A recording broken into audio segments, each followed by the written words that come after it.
Welcome back. Here we are again. As you can see, I'm making all of these in succession, though I am posting them separately. I'm on the balcony, I should say the deck of my house, which has a second floor. That's why you see the tops of the trees. But I thought it was kind of nicer than doing it inside. Another thing that you need to look at is what you're eating as far as your progress. Um, Cancer cells feed on sugar. They love sugar, helps them to divide quickly and multiply. And so you need to watch the sugar content. Um, there is sugar in everything, as you all know, but just try to keep that down. I also take antioxidant vitamins, quite a few of them. I try to make my veggie fruit smoothies in the mornings. Um, and there's a ton of recipes out there. There's lots of books on things to cook. And I'm not a cook, and I feel less and less like cooking all the time. So I tend to just do fresh vegetables and veggies as much as I can, and go from there.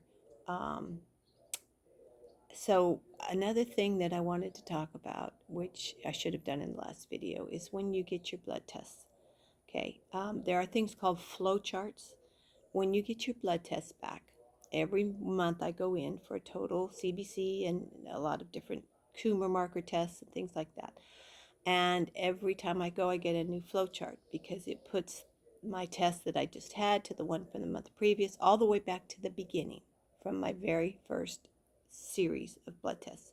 And so every month it is recorded, and I can look at the numbers.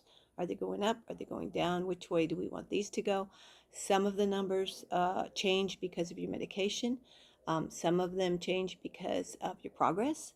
And so you need to kind of know what they are, and you need to know, which direction they're going. And I had to get on the internet a lot of times when I was looking at certain types of blood tests because I didn't really know what they were for, what they indicated. So you have to be involved. You cannot just sit by and stop and let people say, well, you're better, you're worse. You need to find out exactly where you stand. That's very important to me. Um, don't be afraid to question. Question, what is this drug? What does this blood test mean? Where do we go from here? What are my options? Most of my options I researched on the internet and went to my doctor and said, what about this and what about that?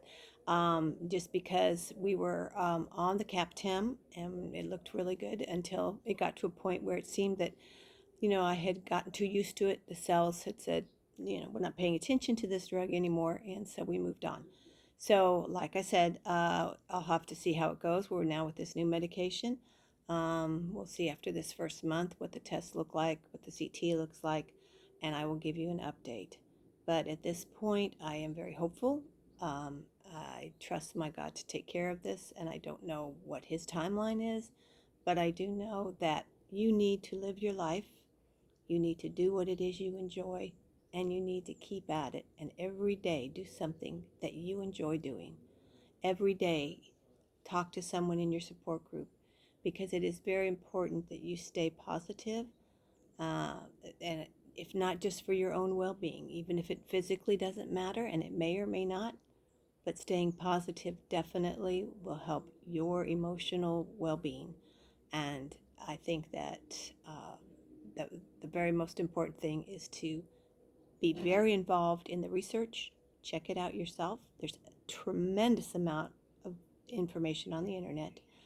And just know that you've got this in you and you can do this. So thanks for watching, and I'll post if I have other information. God bless.